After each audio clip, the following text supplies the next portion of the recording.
nous rejetons l'imposition des codes vestimentaires qui nous sont imposés, qui ne sont dans aucun règlement intérieur, et nous les rejetons pas seulement parce que nous aurions une prévention particulière contre la cravate, nous n'en avons aucune.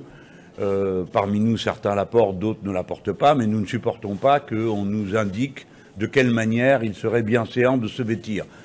Donc nous nous présenterons sans cravate. Il y a eu dans cette assemblée autrefois des sans-culottes, il y a dorénavant des sans-cravates. Je voudrais dire à tous les observateurs qu'ils remarquent bien cette chose. On a parlé de quoi au cours des 2 mois écoulés? On a parlé du fait que France Insoumise avait décidé, tenez-vous bien, de ne plus porter de cravate à l'Assemblée nationale. Ça, paraît-il que c'était le truc, c'était la preuve que la France était insoumise. On se moque de qui, là? On se moque de qui, au juste, en focalisant l'attention des Français sur cette affaire? Moi, je me fiche pas mal de porter une cravate ou de pas de cravate. Moi, ce que je sais en tout cas, c'est que porter une cravate, ça n'est pas la soumission à un ordre bourgeois, comme le disent les gens de France Insoumise, c'est faux. La meilleure preuve que c'est faux, c'est que Lénine, prenez les photos de Lénine, sur toutes les photos, il a une cravate, ou quasiment toutes ces photos. D'ailleurs, beaucoup des Jean Jaurès a toujours une cravate. Les dirigeants du Parti communiste français, Georges Marchais, Maurice Thorez, Valdez-Crochet, avaient quasiment toujours une cravate. Porter une cravate, c'est simplement un signe d'officialiser une fonction. C'est pas une soumission à l'ordre bourgeois, c'est montrer que je suis quelqu'un qui a une fonction officielle. C'est pour ça que Lénine portait très souvent sa cravate. Ou Jaurès. Ou Georges Marchais. En revanche, qui est-ce qui porte pas de cravate à notre époque? Mais regardez, ouvrez les yeux. François Hollande. François Hollande a fait campagne en disant, on s'est souvent présenté, il y avait même eu des articles de journaux, François Hollande, ce nouveau président qui préside sans cravate. Macron a été dans presque toutes ses réunions publiques sans cravate. Ça faisait jeune, ouais, regardez comme il est jeune, c'est bien. On présentait ça comme une scène de jeunesse. Il y a même encore mieux. Est-ce que vous savez, c'était une information qui est sortie, mais la presse française n'en a pas beaucoup parlé. Elle était trop occupée à dire c'est génial, France Insoumise, vous vous rendez compte comme ils sont insoumis, ils portent pas de cravate. Il y a même encore mieux, c'est qu'au même moment, il y a une dépêche qui est sortie discrètement. On a appris que chez Goldman Sachs, les cadres supérieurs de Goldman Sachs, maintenant, pour le Casual Friday notamment, ne portent plus de cravate. Lors du G8, où Hollande était allé, il avait été le seul à porter une cravate. Obama lui avait dit « il faut enlever la cravate, tout le monde sans cravate ». Qu'est-ce que ça veut dire? Ça veut dire que les forces néoconservatrices américaines, les euro-atlantistes, sont les premiers à promouvoir le fait d'abandonner la cravate. Ça participe d'une espèce de dévalorisation de la fonction politique dans les pays occidentaux. C'est ça la réalité. Les vrais dirigeants du monde portent une cravate.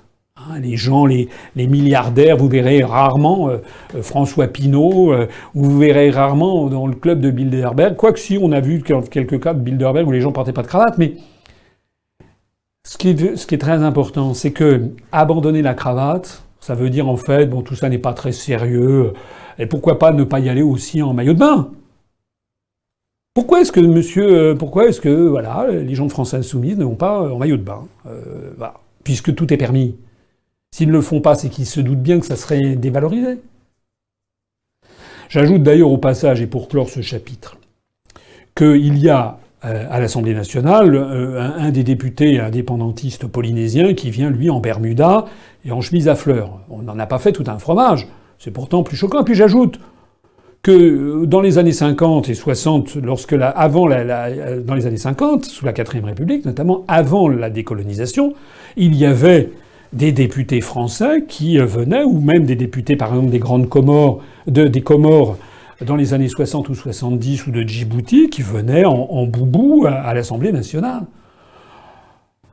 Donc tout ça pour dire quoi? Moi, qui porte une cravate ou qui ne porte pas de cravate, c'est pas le problème, je m'en fiche, je m'en contrefiche. Moi, ce que je voudrais, c'est demander aux gens qui croient dans M. Mélenchon et dans France Insoumise, qui réfléchissent.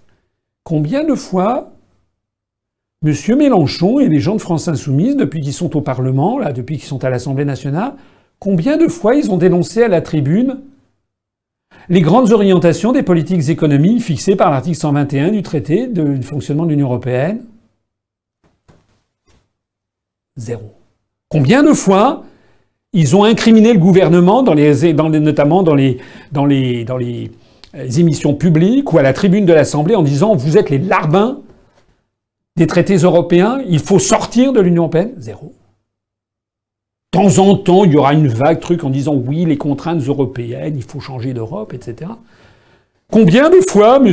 Mélenchon a-t-il expliqué à ses troupes qu'on ne pouvait pas modifier les traités européens parce que l'article 48 nous impose l'unanimité? Zéro. Voilà ce que c'est que France Insoumise. Oh, certes, dans ce que dit France Insoumise, il y a des choses qui sont justes. Comme d'ailleurs dans ce que dit le Front National, il y a aussi des choses qui sont justes. Surtout dans ce que c'est monsieur Philippot qui fait du plagiat sur ce que je dis. Je ne vais pas dire le contraire, parce qu'il y a des choses qui sont justes, des dénonciations qui sont exactes. Et moi, j'aimerais d'ailleurs voir se rapprocher peut-être ces forces, qu'elles abandonnent l'une et l'autre ce qui fait leur spécificité pour essayer de trouver une espèce de pôle commun pour rendre aux Français leur souveraineté nationale. Sauf que voilà, ils ne le font pas. Et de même que jamais je n'ai entendu dans la bouche de Mme Le Pen parler des grandes orientations des politiques économiques, de l'article 121 ou de l'article 50 pour sortir de l'Union européenne ou de l'article 48 pour l'unanimité, je n'ai jamais entendu les mêmes choses dans la bouche de M. Mélenchon et des responsables de France Insoumise. Voilà. Tout ceci pour dire quoi? Pour dire que l'opposition, vous le savez, la vraie opposition, l'authentique opposition, elle a un nom, elle a 3 lettres. C'est l'UPR.